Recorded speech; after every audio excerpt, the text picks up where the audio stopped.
akan mengikis kualitas pahala, mengurangi. Satu, amal perbuatan yang kalau kita kerjakan itu sangat dibenci oleh Allah Subhanahu wa taala. Ya, jadi kurangi Bu. Bagaimana caranya kalau masak? Ya udah biarkan dulu. Ya, enggak usah dikasih garam dulu. Ya, nanti saat maghrib ya baru sambil cicip-cicip dipanasin lagi kasih garam. Ya, jadi jangan juga dikasih garam, enggak apa-apa lah. Agak banyak gitu kan. Nanti kalau emang keasinan ya bisa ditambahkan gula. Ya kalau kurang garam nanti bisa ditambahkan saat berbuka. Maka saran saya jangan dicoba icip-icip ditinggalkan. Ya, icip-icip ditinggalkan, icip makanan. Ini makruh hukumnya. Ya. Kemudian yang kedua, sikat gigi. Sikat gigi tapi dilakukan setelah apa? Setelah matahari tergelincir. Sudah panas tuh mataharinya. Ya, kisaran pukul 8 itu sudah panas, setengah 8. Ya, apalagi sikat gigi dilakukan di siang hari. Ya, kumur-kumurnya juga agak lama lagi. Ya. Biar menghilangkan rasa dahaga misalkan. Nah, ini makruh sikat gigi. Makanya kapan sebaiknya sikat gigi? Setelah kita sahur, ya, maka kemudian kita sikat gigi. Agar apa? Agar tidak ada sisa-sisa makanan yang terselip di gigi. Ya. Walaupun sisa makanan itu hanya terselip sedikit aja, misalkan ada nasi yang nyelip, ya. Kemudian ketika sholat subuh, misalkan ada yang nyelip. Ini apa sih yang nyelip? Sambil didorong-dorong pakai lidah. Nah, gitu. Didorong ternyata keluar, ternyata dapat kopelan nasi. Nah, nggak sengaja ketelan, batal. Ya, walaupun hanya kopelan nasi. Ya, maka ini antisipasinya Pak. Makanya kenapa sunnahnya itu siwak itu dilakukan sebelum terbit fajar. Nah, kalau sudah terbit fajar, apalagi waktu zuhur, lupa misalkan ya sudahlah. Nggak usah sikat gigi nggak apa-apa. Kalau mau sikat gigi tanpa odol, ya nggak apa-apa. Tapi gimana Ustaz? Malam saya sahur pakai semur jengkol lagi. Gimana nih? Saya nggak sikat gigi. Nah, ya salah kamu. Ngapain makan puasa makannya semur jengkol? Ya. Makanya ya bagaimana kalau saya lupa makannya semur jengkol misalnya? Ya sikat gigi tanpa odol. Karena odol itu kan ada perasaannya ya kepada itu ya, ada perasaannya. Nah itu rasa yang apabila kita rasakan freshnya, rasa dinginnya itu yang menjadikan makruh. Akhirnya apa? Itu kurangi pahala puasa kita. Nah, ya ini mohon nanti kalau masih ada yang punya kebiasaan sikat giginya siang, ya ini mulai dihindari. Jadi kapan? Setelah sahur, sebelum terbit fajar itu sikat gigi. Ya, nih. Kemudian yang ketiga yang dimakruhkan, kumur-kumur terlalu lama. Ya. Kumur-kumur terlalu lama atau sering, intensitas kumur-kumurnya sering. Ya, kumur-kumur yang dibuat yang masuknya banyak, yang dibuangnya sedikit, sisanya ditelan. Nah, apalagi yang seperti itu. Ya, bahaya ini kalau yang seperti itu. Ya, karena itu tips saya dulu Bapak dan Ibu. Tips saya waktu kelas 6 SD, kalau diminta puasa udah tengah hari itu nggak kuat gitu. Saya lari ke keran wudu sampai orang tua itu lama amat kamu wudunya bentar belum beres gitu ya. Kumur-kumur buang gitu karena dilihat dulu daerahnya dilihat buang kumur-kumurnya jangan ditelan gitu kan. Kumur-kumur yang saya buang sedikit Pak, nah, sisanya saya telan. Ya dulu Pak, zaman dulu Pak ya, kalau sekarang nggak berani Pak. Ya, jadi ini kumur-kumur terlalu lama. Ini kalau bisa jangan dilakukan. Ini makruh ya kumur-kumur. Kemudian ada lagi yang dimakruhkan apa? Infus, suntik. Nah, infus. Kalau yang membatalkan puasa itu yang masuk dari mulut jatuhnya ke am'a. Apa itu am'a? Am'a itu lambung. Nah, kalau sesuatu yang masuk dari mulut nggak mungkin kan Pak? Kalau jatuh dari mulut nggak ke lambung dulu Pak? Nah, kalau yang masuk dari mulut kemudian masuk ke lambung, ini yang membatalkan puasa. Tapi kalau suntik kan nggak ke lambung Pak. Nah, masuk yang suntik lambung Pak. Nah, kecuali kalau yang suntik lambung, masuknya langsung ke lambung. Nah, batal puasa seperti itu. Tapi suntik itu sebetulnya tidak membatalkan puasa, tapi makruh untuk dilakukan. Termasuk infus. Nah, infus, ya kalau infus sifatnya obat maka makruh. Tapi sebagian pendapat mengatakan kalau infus yang dimasukkan badan itu adalah nutrisi dan itu bisa menjadi pengganti nutrisi makan, maka membatalkan puasa. Infus kan dua banyak, ada obat, ada yang kedua ada nutrisi, cairan makanan. Nah kalau cairan makanan itu kalau diinfus, kemudian kita nambah menjadi bugar, ya, menjadi lebih sehat, ya, karena sebagai pengganti makanan, maka ini bisa membatalkan puasa Ramadan. Maka amalan yang makruh ini sebaiknya ditinggalkan. Ya, jadi jangan suntik dulu Pak. Bulan-bulan Ramadan suntik, ya. Kalau saya dari itu takut Pak, disuntik apa itu? Vaksin aja saya takut benar. Vaksin ya. Vaksin. Kalau vaksin bagaimana? Membatalkan puasa tidak? Tidak. Ya. Vaksin tidak membatalkan puasa. Ya. Kecuali tadi Pak, vaksin yang ditujukan untuk apa? Untuk mengganti nutrisi makanan. Nah, kalau yang sudah seperti itu membatalkan puasa. Ini. Kemudian apa? Selanjutnya cabut gigi. Nah, cabut gigi Pak. Cabut gigi bisa makruh Pak sifatnya. Karena gigi itu kan ketika dicabut akan mengeluarkan darah. Nah, jadi pertanyaannya adalah bagaimana kalau mimisan? Mimisan itu membatalkan puasa atau tidak? Ya, termasuk mencabut gigi membatalkan puasa atau tidak? Maka sesuatu yang akan membatalkan puasa apabila darah yang keluar itu berlebihan. Yang berlebihan kocok. Tapi kalau tidak kontinu, mungkin keluar mimisan itu kan hanya 1 tetes, 2 tetes, 3 tetes. Kalau gigi itu dicabut tidak keluar terlalu banyak, ya, maka tidak membatalkan puasa. Ya. Termasuk misalkan mutah, ya, orang yang mutah tidak disengaja, maka tidak membatalkan puasa. Kecuali kalau misalkan mutah itu disengajalah biar batal puasanya disogok-sogok. Nah, ini dia mutah. Nah, beda lagi kalau begini. Kalau dia diakibatkan disebabkan disengaja mutahnya, maka dia membatalkan puasa. Tapi kalau tidak disengaja, maka tidak pernah membatalkan puasa sedikit pun. Ini ilmu terkait dengan puasa Ramadan. Ini yang dimakruhkan. Lantas yang disunahkan apa saja? Banyak yang disunahkan. Ya, maka salah satunya adalah apa? Takjil. Ya, it'am ta'am. Ya, jadi it'am shaim, memberi makan bagi orang yang berpuasa. Istilah kita itu ada iftar, ada takjil. Nah, orang memberi takjil, wah itu sangat disunahkan. Itu bisa mengupgrade kualitas pahala Ramadan kita. Maka kalau sudah di Mesir itu Pak, di Mesir itu namanya Ramadan, wah bisa pilih makanan kemana aja Pak, free, gratis. Dan mereka kalau ngasih istilah mereka itu Maidatul Rahman. Itu kalau sudah memberikan iftar Pak, wah kalau ke Mesir bulan Ramadan Pak, dahsyat. Mesir itu kalau udah bulan Ramadan di pinggir-pinggir jalan itu Pak, tinggal pilih aja. Mau yang di sini, mau yang di sana, atau mau yang di sana. Kita bisa pilih sampai bisa buat ulang. Kalau yang di sini nasi kebuli dengan ayam seperti ingkung. Nanti kalau yang di sana KFC, kalau yang di sana, jadi kalau sudah Ramadan buka itu Pak, senang Pak lihatnya. Itu motivasi mereka untuk Maidatul Rahman, menyediakan makanan untuk orang berbuka itu lomba-lombanya di Mesir. Saya tulis jempol. Ya, makanya ini. Jadi mengapa disunahkan? Nabi Shallallahu Alaihi Wasallam itu, maka di dalam hadis riwayat Bukhari disampaikan, Nabi itu kalau sudah Ramadan sedekah yang dilakukan oleh Nabi Shallallahu Alaihi Wasallam itu lebih cepat dibandingkan angin berhembus. Kalau dibandingkan dengan hembusan angin, sedekahnya Nabi besar Muhammad Shallallahu Alaihi Wasallam itu lebih cepat dibandingkan hembusan angin. Saking banyaknya sedekah yang dilakukan oleh Nabi besar Muhammad Shallallahu Alaihi Wasallam. Ini sunnah masuknya, ya. Nah, ini bisa mengupgrade pahala Ramadan kita. Kemudian yang kedua disunahkan apa lagi? Disunahkan, ya, yaitu takjil, mendahulukan untuk berbuka. Jadi kalau sudah Allah azan segera berbuka, jangan ditunda-tunda. Itu dapat sunnahnya. Ya, nanti dululah saya akan fokus dulu ibadah kepada Allah Subhanahu wa taala, salat maghrib berbukanya nanti setelah maghrib. Kita kehilangan pahala sunnahnya.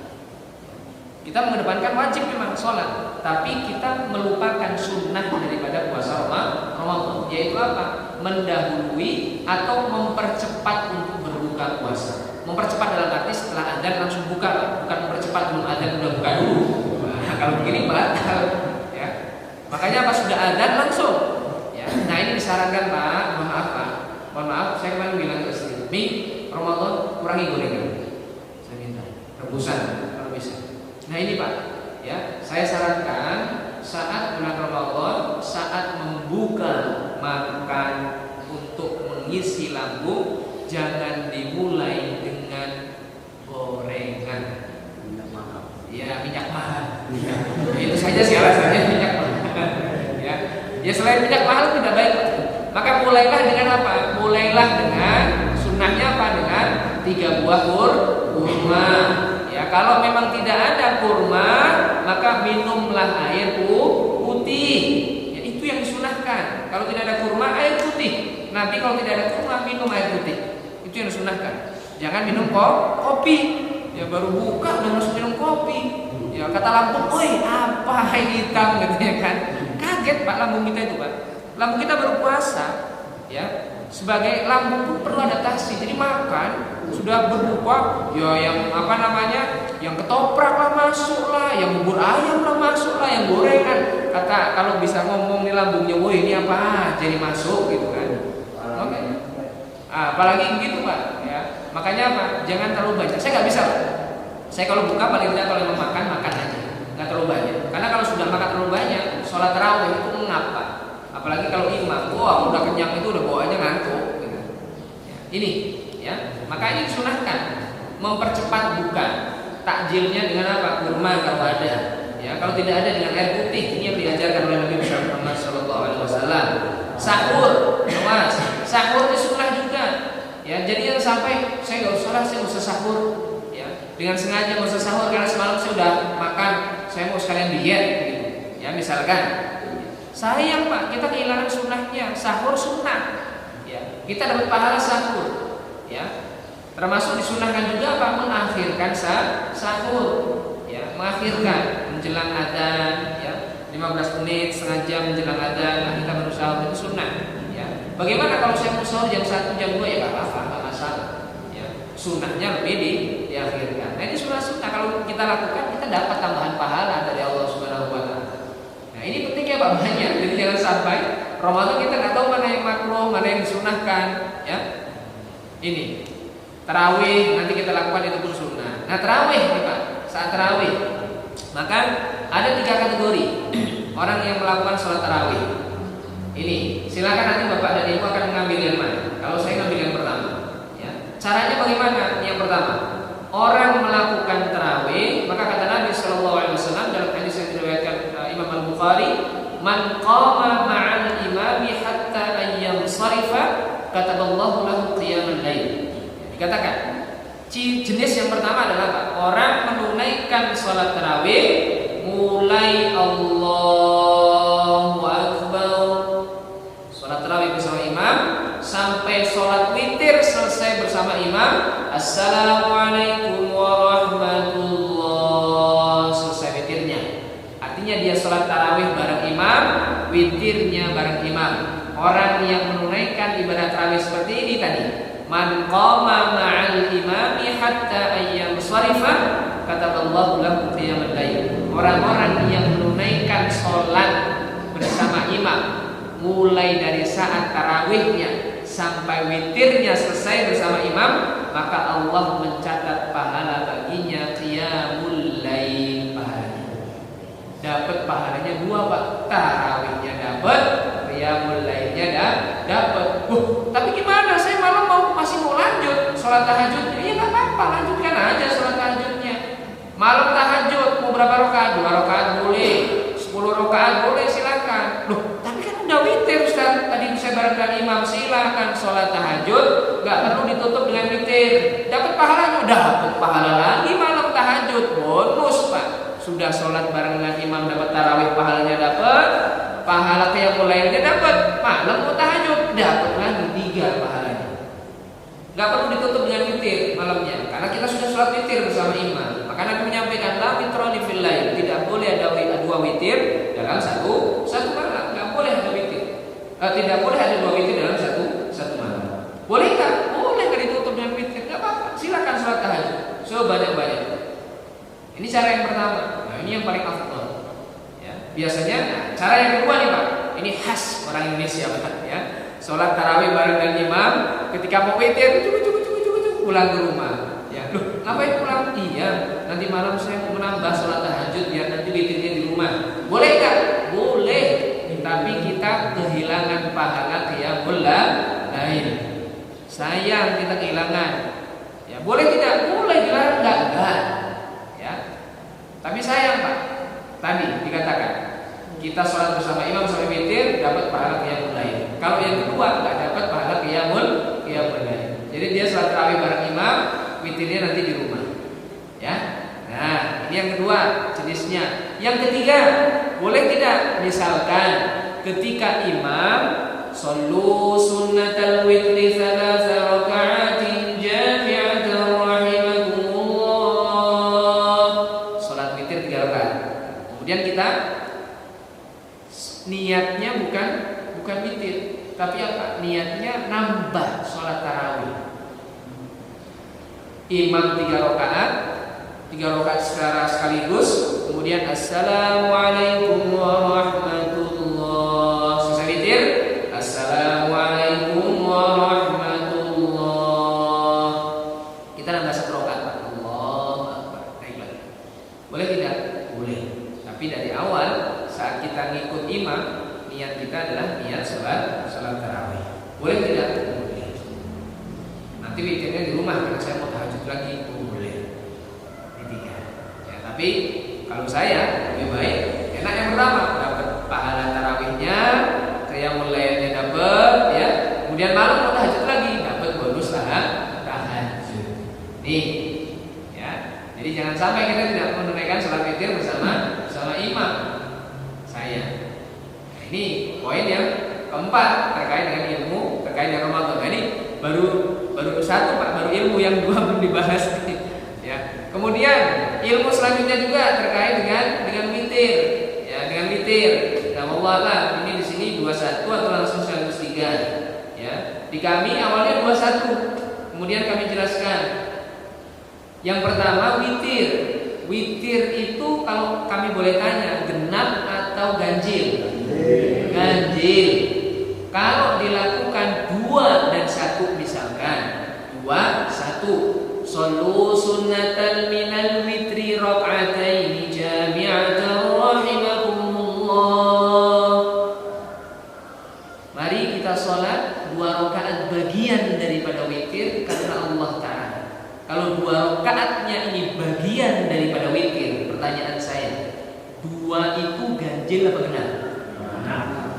Nah, bisa tidak dikatakan witir? Bisa tidak dikatakan witir? Tidak. Ya. Itu pertanyaan pertama. Pertanyaan yang kedua adalah kapan sholat itu dikatakan sempurna? Sholat itu dikatakan sempurna idza iftataha bitakbiratil ihram, kalau sudah dibuka dengan Allahu akbar wa yukhtatam, dan kemudian ditutup dengan assalamualaikum warahmatullah. Assalamualaikum warahmatullah. Itu sempurna salatnya. 2 rakaat ada salamnya enggak kita salat? Ada.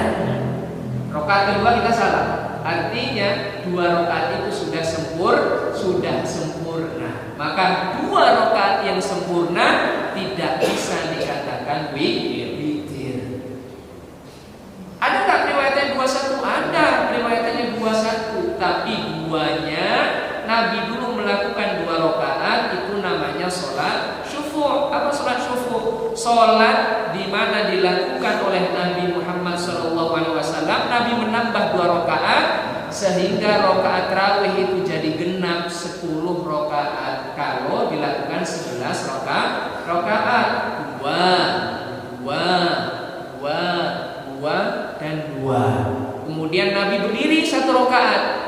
Tsumma qama rak'atan. Kemudian Nabi bangun untuk menunaikan 1 rakaat. Maka kalau ditanya berapa jumlah witir, sholat witir paling sedikit, aqallul witri rak'atan wahidan. Sholat witir yang paling sedikit itu 1 rakaat.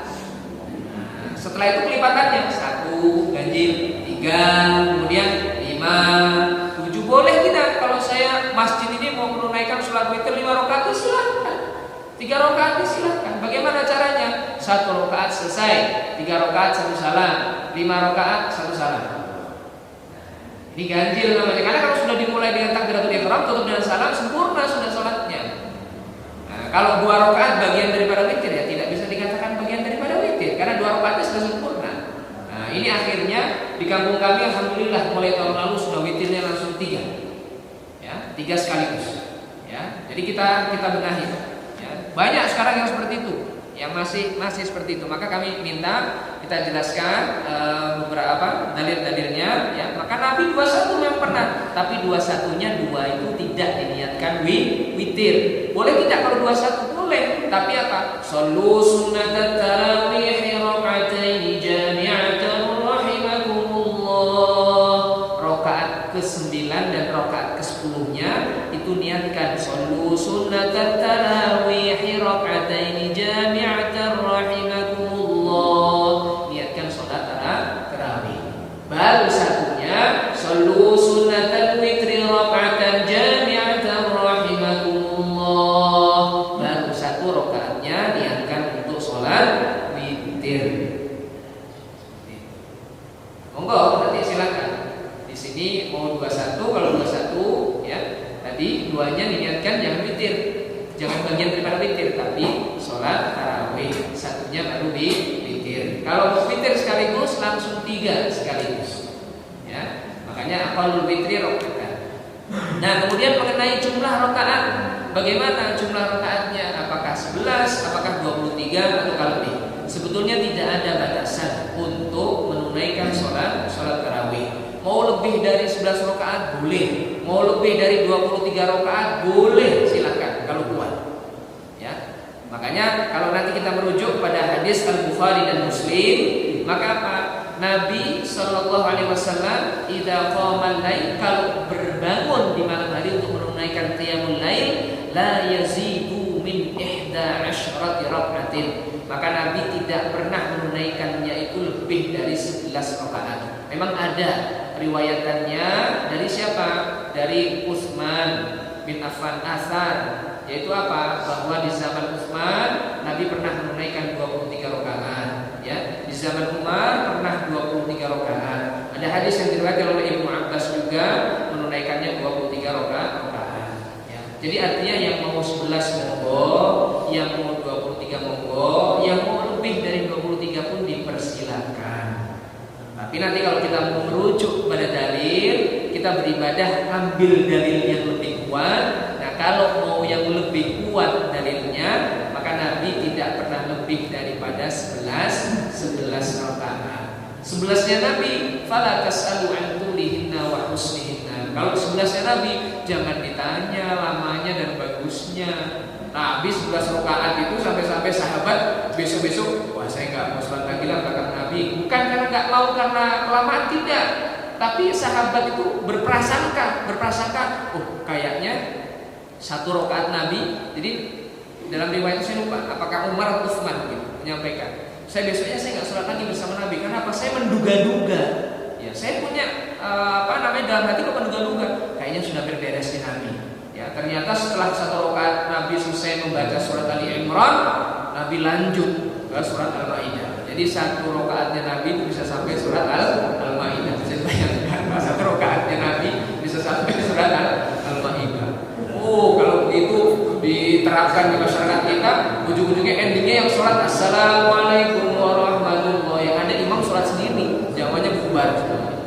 Ya, jadi ini gak ada masalah. 11 boleh, 23 rakaat boleh, lebih dari 23 rakaat boleh. Tapi kalau nanti kita mau merujuk kepada dalil yang lebih kuat, misalkan, yaitu tadi Nabi tidak pernah lebih dari 11 rakaat. Tapi bukan berarti yang 23 rakaat yang lebih nggak boleh juga, silakan.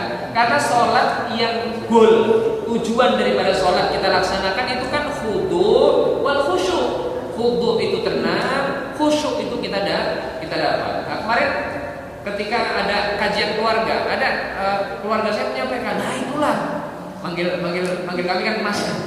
Nah itulah mas, di masjid saya ini dengan masjid jenengan, masjid jenengan 11 rakaat itu belum beres, nah kami 23 rakaat udah beres. Kok bisa saya bilang kan? Nah itu, ya jadi khusyuknya itu yang kita perlukan.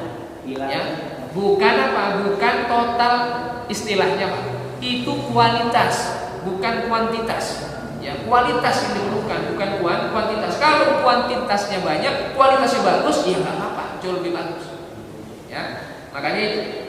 Jadi nggak perlu, karena sholat yang perlu diperhatikan tumakninah. Makanya sholat itu tumakninah itu rukun. Maka ruku Allahu Akbar, ruku tenang seperti ini sampai itminan. Nah, ruku itu rukun. Tenang saat ruku itu rukun. Sami Allahu liman hamidah. I'tidal namanya ini. Ini rukun. Tenang saat i'tidal itu rukun. Jadi jangan sampai kita saat i'tidal itu enggak tenang. Sami Allahu liman hamidah. Allah batal salatnya. Mana indikator i'tidal dengan tumakninah itu sempurna saat i'tidal, yaitu apa? Hatta istaqama qalbuhu, tulang belulang, tulang ini sampai atas ini lurus. Lihat, saya contoh Bapak Ibu. Sami Allahu liman hamidah, belum lurus. Langsung kita sujud. Maka Sami Allahu liman hamidah, ketika kita ucapkan Sami Allahu liman hamidah, jeda. Jadi jangan langsung Rabbana walakal hamdu mil'us samawati, langsung dibaca. Maka itu yang dimaksud tumakninah. Sami Allahu liman hamidah. Tenang, baru Rabbana walakal hamdu mil'as samawati wa mil'al ardi. Dibaca sampai akhir. Ketika rukuk Allahu Akbar. Ketika rukuk Allahu Akbar itu tidak langsung subhana rabbil azim, tapi Allahu Akbar sampai enak. Indikator rukuk sempurna itu kalau kita rukuk ini seperti tertarik nih, urat sini nih. Nah, ini kalau sudah ketarik agak sakit, ini sudah sempurna dia rukuknya. Tapi kalau dia belum kerasa, nah ini hati-hati. Ada inhina, la inhinas katanya. Inhina, nah ini rata dari sini. Kalau kita letakkan gelas, coba Pak, punten Pak, sini Pak. Nah ini saya praktek betulan aja. Nah, rukuk Pak. Kesana aja Pak, nyamping Pak, nyamping. Kesana Pak, kesana. Nah ya, rukuk Pak. Rukuk Pak ya, awas Pak. Ini kalau nggak lurus, ketumpahan Pak.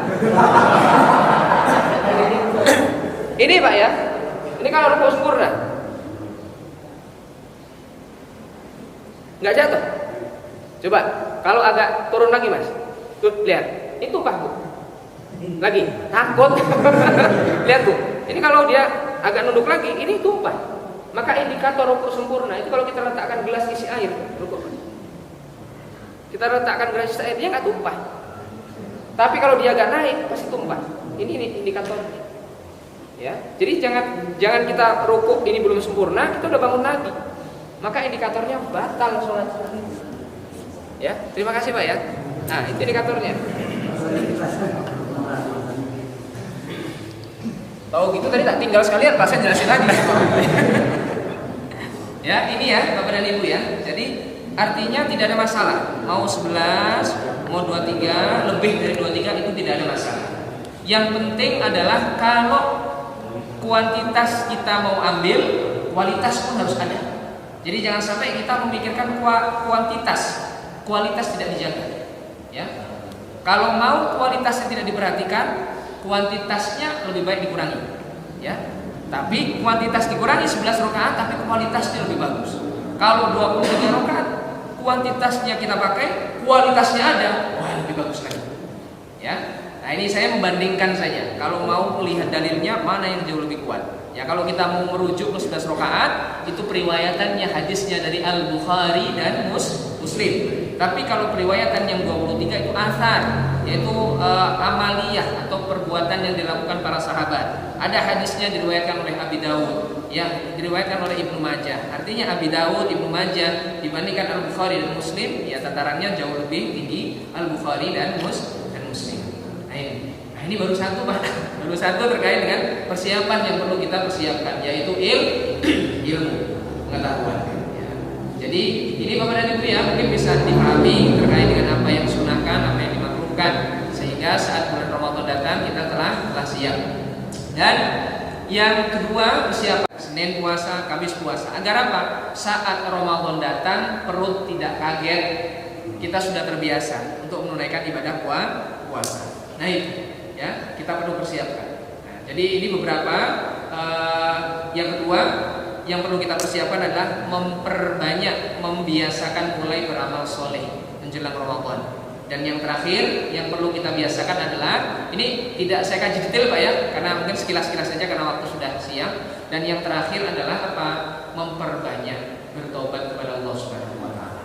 Ya, banyak beristighfar, banyak meminta ampun kepada Allah Subhanahu wa taala, sehingga saat masuk Ramadan Allah telah mulai kurangi dosa-dosa kita. Maka kemarin kami sudah sampaikan, mari memperbanyak doa. Mulailah doa dengan kalimat apa?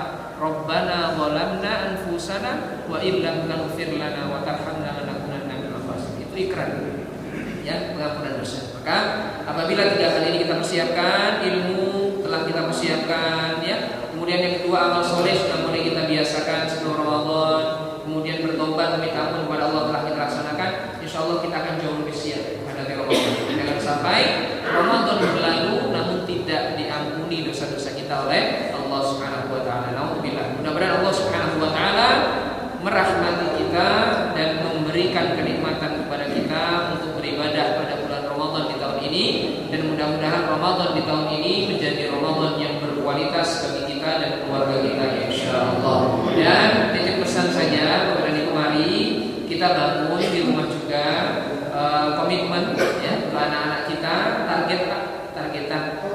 targetan untuk hatam Al-Quran, paling tidak satu Ramadan hatamlah sekali kita dalam satu keluarga itu menghatamkan Al-Quran ya. Ini alhamdulillah anak-anak kami nggak tahu Mbak Kesa dengan Lisa sudah sampai juz berapa. Kalau tidak salah kemarin saya sampaikan sudah sampai juz berapa sekarang ngajinya. Alhamdulillah sudah sampai juz 6 ya. Ya sudah sampai juz 6 karena targetnya kami tahun ini 2 kali putar. Jadi 2 kali hatam 2 kali. Ya, jadi punya target. Jadi kalau tidak punya target nanti kita Ramadan tidak berkualitas. Ya, takutnya tidak berkualitas. Mari mungkin ini mengingatkan saja untuk saya secara pribadi dan keluarga. Mudah-mudahan Allah Subhanahu wa taala menanamkan motivasi kepada kita untuk beribadah lebih baik di tahun ini insyaallah. Baik, mungkin ini yang dapat kami sampaikan Bapak dan Ibu. Mohon maaf poin kedua dan ketiga tidak kami detailkan pembahasannya karena waktu yang tidak cukup. Mudah-mudahan di kesempatan mendatang insyaallah dapat kita lanjutkan kembali. Mudah-mudahan Allah Subhanahu wa taala memperpanjang usia kita dan memberkahi setiap langkah yang kita niatkan untuk belajar bersama. Mari kita tutup bersama dengan membaca doa kafaratul majlis. Subhanakallahumma wa bihamdika